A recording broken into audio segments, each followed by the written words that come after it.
Hi, everyone, and welcome to Living Your Yoga.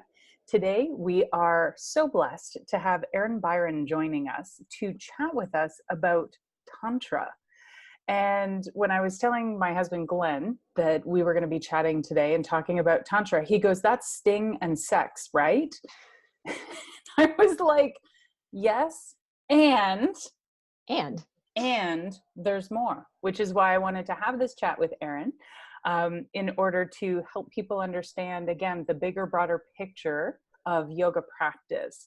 So, Erin, I'd love to hear about how you came to study or be involved in Tantra as a practice or as a field of study.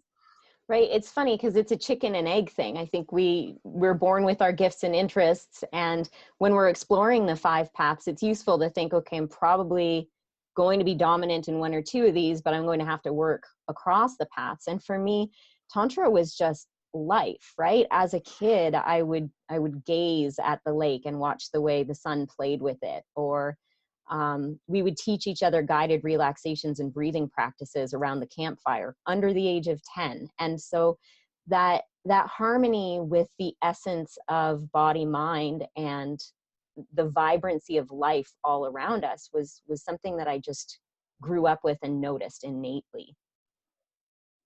There was never a time that I came to Tantra. And then as I started studying, I actually started with Taoism before yoga. And the Taoist yogis are tantrikas, if you think of or are aware of Mantak Chia's work. And well, we're a little bit back to sting and sex again, maybe, but truly that is so much more about understanding that we are made of prana, or chi, as they would say in the Taoist tradition, and that we have the ability to harness the chi for the purpose of health and well-being within ourselves. And what's been so much of my path is radiating that in some form to support support peacefulness in whatever way I can outside of myself. That's so beautiful. Thank you. Yeah, that's so beautiful. So what would you say are the pieces, the elements that make Tantra unique to Tantra? Well, it's a funny thing, isn't it? Because already we're talking about something that language cuts short. We don't have the language to describe these things. And then to parse into its bits and pieces this thing that is prevalent everywhere and unending. It's a tricky question you just asked me. Yes. And I feel like if I answered you, I would paint myself into a corner, because someone, I could say it and it would be my perspective, but there would be a karma yogi out there who would say, "Oh yes, Erin, but what about this aspect?"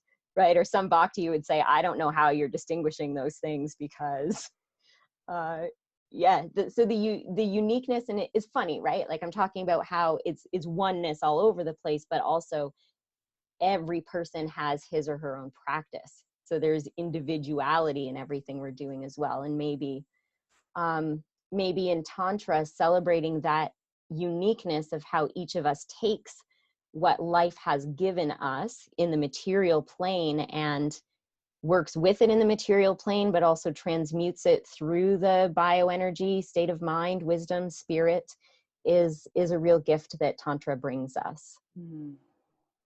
I feel like that's one of the aspects that makes it such a great fit for Ayurveda.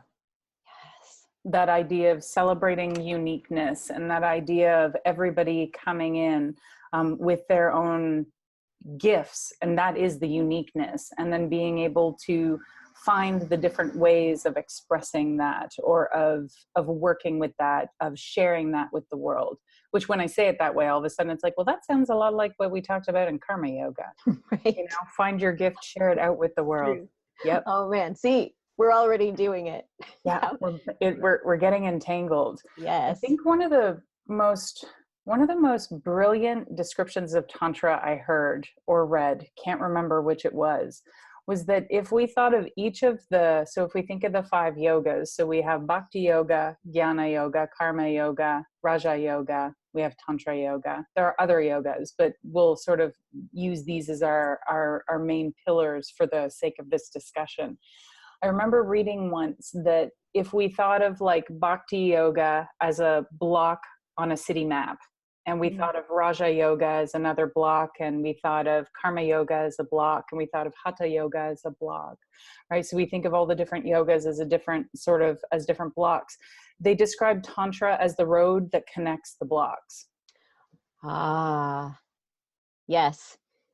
There is some dispute in the yoga community about whether Tantra is a path, a right path in and of itself. And so to think of those blocks on the map and Tantra being the road that connects them all, I think keeps everybody happy in that discussion. It's I always find it interesting how we find ourselves in that place of like, is it or isn't it? Where the answer is just yes, right? Exactly. So when we're trapped in duality, enlightenment red flag.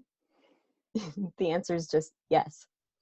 I try to remember constantly that it's an and, not an or. Life is an and, not an or. It's not, is it this or is it that? It's this and it's that. And I feel like that helps us maintain our sense of unity and our sense of connection more so than the or, which really helps us sink into that place of separation where we're creating those lines between, as opposed to unifying things, bringing them together. We're like, oh no, let's create that separation. Building our own kleshas, right? Just putting our own obstacles on the path. Yes. I feel like humans are really good at that. Aren't we though? Amazing. Nice to have gifts. I was watching, what were we watching the other night? We were watching some sort of a superhero movie or a superhero show. And the bottom line was the greatest gift is also the biggest obstacle. The greatest gift is also the biggest obstacle. And I suspect it depends on how we've decided to orient to whatever said thing is. Yeah, if we've decided to befriend it, it probably feels like a gift. And if we've decided it drives us nuts, then it's probably feeling like an obstacle. Yes. So what are some practices that would be considered part of tantric practice? Yes. So for my practice of Tantra, all the practices, and where if I'm going to focus as a tantrika, I'm probably going to start with my body. I'm just going to go to the most obvious kosha and do some movement and notice how the movement gives me access to an awareness of the subtleties of what's happening inside of me. So the chi or the prana becomes so evident through movement. And from that awareness, of course, the breath also in pranamaya kosha is playing along with that. But without the mind being drawn in as a partner in this, and isn't it lovely how the breath can support the mind in quieting that, the intentionality that I bring through my state of mind, and when the monkey mind acts up, that intention gives the monkey a toy to play with. So, Shahi isn't jumping through so many trees, but really staying where I want that monkey to be. The mind and the intentionality is keeping me in that awareness of the body and the energy. And when the monkey's playing with its toy, when there's space between the thoughts and things are quiet, then my wisdom is able to shine through. So the practice of meditation becomes really important. And I've heard it said that we can't truly meditate on the body because it's constantly changing, or it's too dense, too obvious, or we can't meditate on the breath because it's constantly moving. And while I can see how that may be so for many of us, my experience of the tantric path is that through my body and breath, through my more obvious experiences, I gain access to transcendent spaces. And in transcendent space, the breath isn't moving, or it's moving with the cosmos. The body isn't constantly changing, or it's changing the way Saturn's rings are always changing, right? It is and it isn't. It echoes for me what we were just talking about. And then, of course, just to give a nod to spirit, when in that enlightened place and using the body and the breath as a vehicle to the enlightened place, then there's harmony through that. And so whether the practice is specific pranayams as described in the Pradipika or the sutras, or whether the practice is an asana sequence, or whether the practice is communing with a tree or a bunny or the lake or a partner, sexual partner, tea with a friend, any of those things give access to the entire system for me. I love how that really takes the yoga as we tend to see it modern day, which is very much like this mat-based, movement-oriented, very structured practice. And it right away, just like, it just pulls it somewhere else, doesn't it? The idea of intimate communion with a partner being access to a transcendental experience, tea with a friend, being in nature, whether it's loving up your pets or, hugging a tree. My Ayurveda teacher, Dr. Anusha, is constantly recommending people the hug a tree meditation. Like, she even sent us this diagram of the energetics that happens when you're, the tree's energy goes like this and your energy goes like this. And when you put them together, this thing happens. And it's so powerful. And I think it allows us to expand our ideas around what does yoga practice look like? Yes. And when we're aware of that, we have direct and embodied experience of what the Tantra connection is, and how that is for me, yoga is not a religion, but it's incredibly holy. And so that makes the communion with the tree or tea with a friend a moment of holiness as well. Yeah. Trees, so grounding, so healing. And so powerful. It's so powerful, and that Tantra is giving us access to the transcendent through the dense and obvious. I mean, something as dense and obvious as a tree. Aren't we lucky? Aren't we? I think that sometimes things seem too obvious for it to be the answer.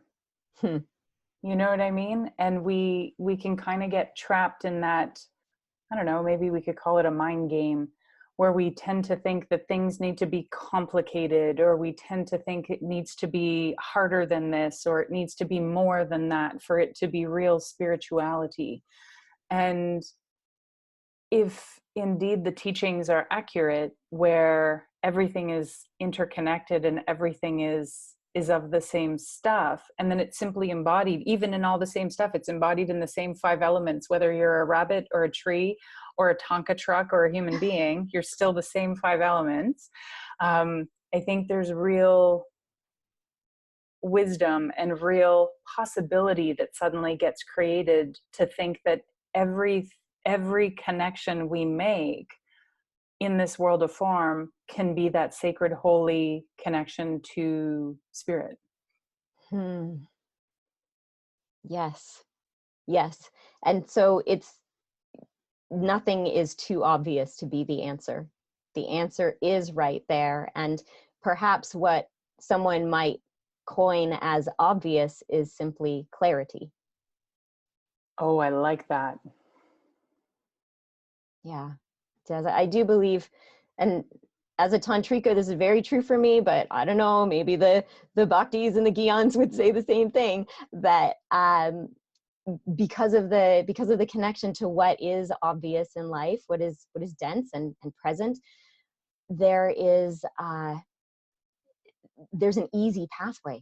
There's an easy pathway to enlightenment. Not that truly working your enlightenment path is an easy thing, but there is an easy pathway to enlightenment, because we always have the breath. We always have the feedback that the body's giving us, and we can harness harness those things and allow them to influence the mind in uplifting ways, allow them to provide access to wisdom and spirit. I feel like that right there was a mic drop. Right? That was totally a mic drop. Right on. If someone was interested in learning more about Tantra as a form of practice or tantric theory or anything like that, what are some of the references or some of the books that really interest you or that you found really helpful? And it might not be books, it might be certain teachers or teachings. What would be a place for people could go, where people could go and look into it more? Yes. So I'm one of those dig a deep well types. So I've mostly just continued to study Montauk Chia and understand that as deeply as I can through direct practice and rereading.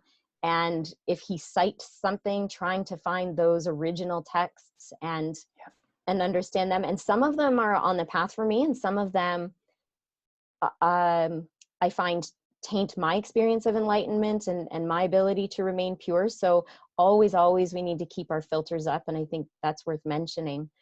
Also, it wouldn't be right for me not to give a nod to my teacher Duff Dole in Dundas, Ontario. Duff is an osteopath now, and he's not doing his trainings anymore, but I just keep nudging him every 8 months or so about writing a book. Like, just write it down, Duff. Like, you don't need to run the programs anymore. Just write it down. Because I think in terms of direct experience, most of what I know from a weekend and then 5 more days that I spent with Duff. But his clarity was incredible. And what Duff was teaching was, of course, his own experience, martial arts, Tai Chi. He was a former president of the Tai Chi Chuan Association, Canada, and Castaneda, the Carlos Castaneda books. So I'll give a nod. I haven't read them. I'm sticking with Montauk Chia, but I know that Duff, who is a brilliant teacher, would cite some of the examples from those Castaneda books. Okay. Yeah. Wow. Yeah, because it's magical. I keep saying the obvious, but when we're truly interacting with life as it is, from a tantric perspective, we start to understand how we're weaving the threads ourselves and how to draw more magic into everyday life.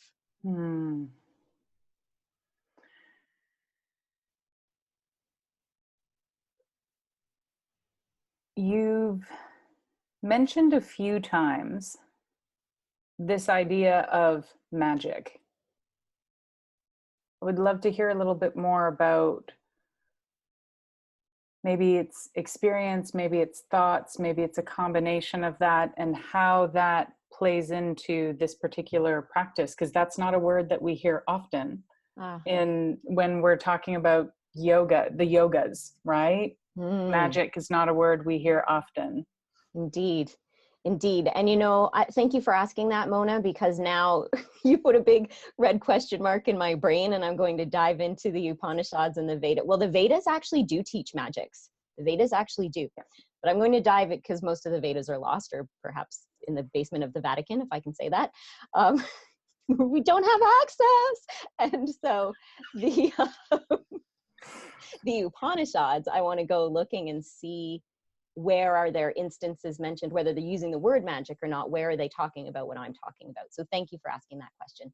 But what I mean is both. I mean thoughts and experience, and truly how our thoughts are creating our experience. That's the magic. So probably most people have heard that reality is 99% perception. And I am talking about that in some ways. But when I talk about magic, I'm taking it to the next level. I'm talking about how if I have a question, I'm just, and whether that's I'm in despair and I don't know what my next step is, or I'm overwhelmed and I don't know which thing to shove off my plate, or somebody said something to me and where were they really coming from, or what do I do with that hurtful statement? If I ask a question and then I look out the window, or I randomly open a book, or I turn on the radio, boom, answer. And for me, that's magical. Really, it's just an interaction of enlightened life.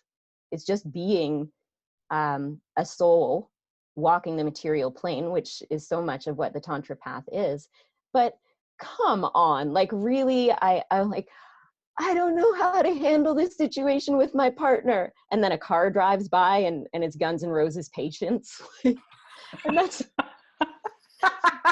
that's one example, but I could give you examples every day of how, and maybe there's something to be said about curiosity drawing magic to us versus it being ego-based. This isn't Las Vegas magic. I'm not talking about, I'm talking about shattering illusions, actually, because isn't that what enlightenment is? But I'm not talking about creating illusions. And skeptics would listen to me say this and say, well, you're just telling yourself, like you're just writing a story about a coincidence. Well, that's easy. I don't believe in coincidences. Anything that seems coincidental is the gods or the fates giving me direction. I went through a year that whole Einstein thing, there's two ways to live, as if everything were a miracle or as if nothing were a miracle. A year, I lived as if everything was a sign. I lived as if everything was a sign, everything. And what happened was my life got better really fast. And so once I'd practiced it for a year, now it was just a practice. And so I can live as if everything is a sign. And there's such surrender in that. I mean, that sutra about balancing effort and surrender, isn't that an example of it? Because the effort is living the curiosity and believing the signs. That's the effort. And yeah, that's the discipline. And I actually just forgot the other half of that sutra, even though I just mentioned it. But I think you've just touched on a really big piece of the puzzle, which is that idea of surrender. And in order to surrender, trust must be present. Mm. And it's interesting because I've sort of come to this little realization in my own sphere of existence, whatever it is, Mona world, whatever it is we want to call it, where I notice that when something is crappy, people say, that's bad karma. So somehow like you've done something to earn or deserve this terrible fate. And when something goes really well, it's like, well, wasn't that lucky? And so I find it super interesting that we do this luck karma thing as it suits the ego to keep us entrapped, right? Yeah. And so a little while ago, I sort of took this firm stance. And when people say something about karma and luck, I usually look at them and say, this is one of those places where I actually think it's an or. You either believe in karma, that your actions have effects and that those effects, the energetics of those effects permeate out into the world to be felt by whomever it is they're going to be felt by. That's right. Because it's not just me, it's me and we're back to me and or everything is totally random and it's good luck, bad luck. And so it's been this interesting paradigm. It's kind of like you choosing everything is magical. I choose to see everything as karma. And as such, it's interesting to see where I have the trust and the faith, the Ishwara Pranidhana, right? Like where I have the trust to surrender and to have the courage to follow the lead of the universe, and where my ego kind of goes, no, can you go and do something? Where it's not effortless effort, it's like effortful effort. Yeah. And it's such a funny little dance. And I've talked so much the past year with my teacher about like surrender and trust, surrender and trust, surrender and trust, and how in order for one to happen, the other, like those two have to hold hands and they have to be like we're buddies. Mm-hmm. It's such an interesting dance. And I feel like that's this whole other like topic. Indeed. Yeah. A great example of how we could spend our lives only studying one sutra. Oh, right. Oh, yeah. Oh, and I'm going to take like a completely like tangential pause for a second because you mentioned Einstein. So I have to show you this. On my desk, I actually have an Albert Einstein doll. He's wonderful. Isn't he great? My friend Sonia gave him to me, and she has a daughter who basically, when her mom brought this home, said, "Mom, why would you buy an ugly old man doll?" And she said, "Let me educate you." Yeah, she said, "It's for my friend Mona. She loves this ugly old man." Her daughter said, "Well, Mom, I don't know if you really think of her as a friend if you're going to give her an ugly old man doll." To which she says to her daughter, if you knew my friend Mona, you would know she's going to love this ugly old man doll. He's brilliant. Oh, bye, Einstein. I love Thanks him. for everything. I love him. Yeah. Yes. Yeah. So is there anything else? Oh, actually, before I open it for is there anything else? I'd love to hear a little bit more about maybe how Tantra got the label or got the hashtag sex yoga, as opposed to maybe what was actually meant or intended by that. Because I feel like Tantra often gets labeled the sex yoga. And maybe that's totally true, in which case, please tell us. However, I suspect there's a little bit more to it. And it would probably be nice for our studio audience to be able to hear a little bit more about that, so that they can, in their work as yoga teachers, help to dispel some of the misunderstandings. I feel like that's so much of our work as yoga teachers, helping people to really like dispel some of the, I'll call it marketing myths that are out there. Right? Yeah, there's no right place to put your arms in your tree pose. And Tantra is more than shagging. Yes.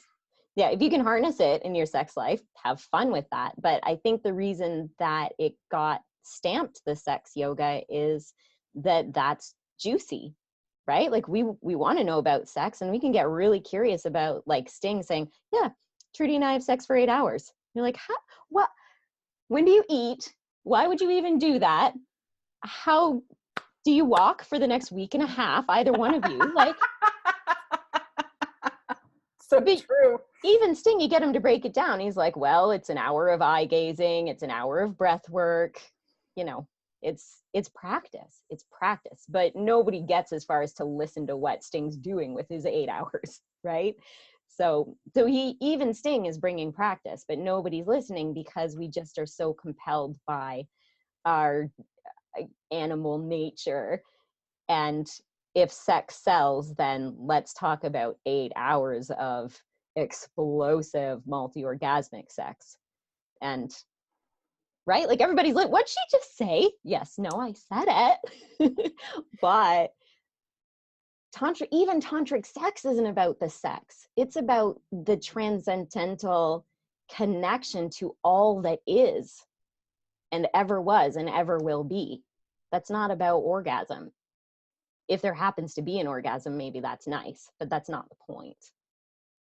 And it's so interesting to me because if we think of yoga as a practice of unification, right? A practice of recognizing our connection to all the other things that exist, from this lamp to this laptop to my dog to my tea to us connecting to each other in this moment through this amazing technology that allows this to be possible with you in Guelph and me in Kingston.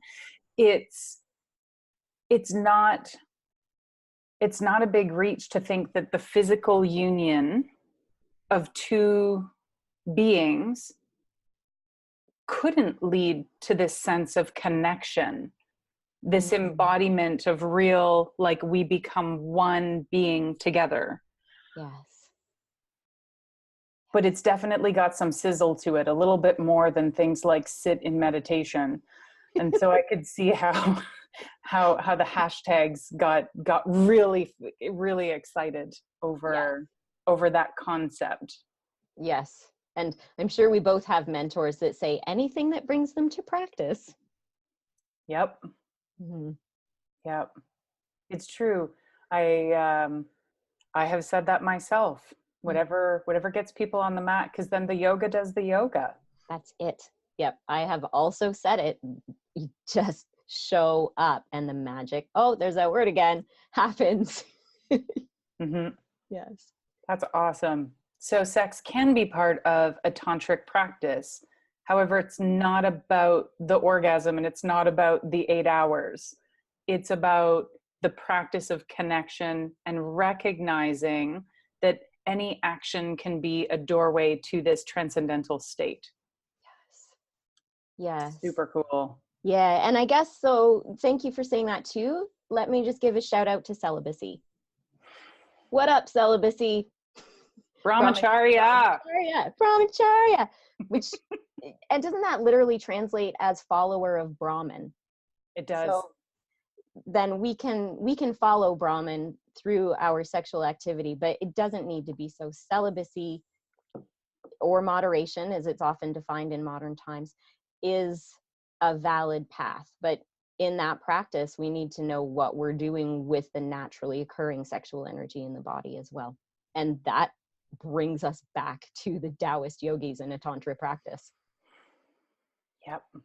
Yeah. It's interesting. I had the pleasure of Ayurveda studies. And one of the things that's really interesting from an Ayurvedic perspective is that brahmacharya is all about cultivating not the pranic vital essence, but the vital essence of ojas. Yes. And so ojas, which is our resilience, our immunity, we talk about putting stuff in the well. Ojas is the well. And if we don't have enough ojas, the prana that we cultivate doesn't get stabilized and grounded. It just kind of swirls all over the place and can behave in very disturbing and catabolic, destructive ways in the body mind. And the idea behind brahmacharya as an ojas building practice is also really powerful, since ojas gets built after our reproductive fluids. And so if we're constantly moving to a state of orgasm, our reproductive fluids, our sexual fluids need constant rebuilding, and there might not be enough left in terms of the chain of how the tissues build for us to actually get ojas at the end of the line. Ojas is the last, and I call it the magical tissue, I might add, since we're talking about magic today anyways. And I always think of ojas as the magical tissue, and it gave me this whole other beautiful perspective on understanding brahmacharya, not only as celibacy for the sake of celibacy for the working with the energy, but celibacy also for the strengthening of the biology, the resilience of the biology, so that we can do these more vigorous practices, so that we can demand more from ourselves in terms of, instead of practicing for 5 minutes a day, maybe now that we have more ojas, we can practice 10, 15, 20, 30, 40, an hour, 2 hours. Yes, and then in that prolonged practice, ojas to tejas, where it's crystallizing in Sushumna Nadi, right? When they cremate the saints, they're in the cremation ruins. They go looking for gems, and they find these little stones or gems, and that is the crystallized. That's the tejas of the saint.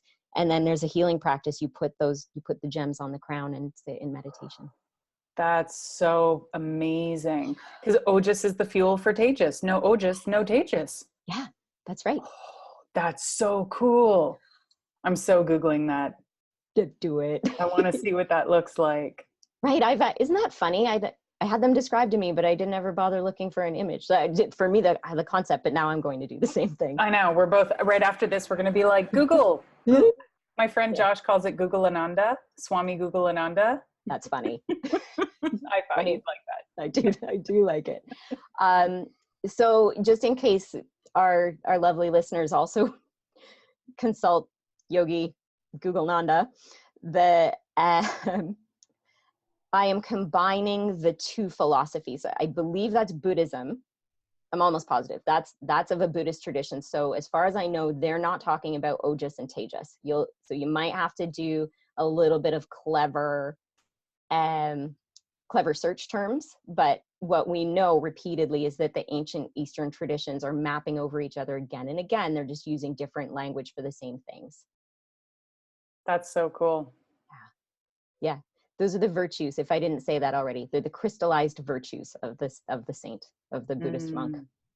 That's amazing. Yeah. So now that we talked about sex and all the exciting sizzle of it, yes, and the extra hashtags, is there anything else that you want to share about Tantra, whether it's as a practice, Tantra as lived, anything at all that you would like to share with our listeners? I would love to just boil it down to the essence of the idea that Tantra is giving us the tools to be embodied yogis, to live the practice in everyday life with all of its little frustrations and irritations and all of its big human impacts as well. Tantra is giving us the tools to be, with a capital B. That's amazing. I'm going to ask one more question. And that is, the bulk of our audience are yoga teachers to be. So they are new yoga teachers. And somebody with your experience, it would be a complete and utter waste if I didn't ask you if you had any words of wisdom for them as they move into their path of yoga teacher. Thank you, Mona. Patience. There's a tale of a glass worker, and he had been working the glass for 40, 60 years, and he took on an apprentice, and the apprentice came in and learned the skills and worked the glass, and was very, very frustrated that his work was coming out looking like garbage. He berated his talents. He cursed the end results. And the glass worker with the experience who'd taken on this apprentice said to the apprentice, "What arrogance to think that you, after a few days of working with these skills, can do what I have cultivated over decades." And so that might sound like a bit of a harsh story, but the point of it is to live your yoga, to not compare yourself to your teachers and your mentors. You are the teacher that you are becoming. And through your daily practice, showing up on your own mat, poses, breathing, meditation, you live into the truth of yourself. And when you share that truth with others, that is what makes you a brilliant teacher. Many people choose not to teach anymore, take their practice back for themselves, and that's valid as well, because wow, what did you learn during this training? That will always be with you. But as teachers, trust the process, trust the time you put in, and without attachment to the results, as the sutras tell us, know that they are coming. Om to that. Thank you. Thank you.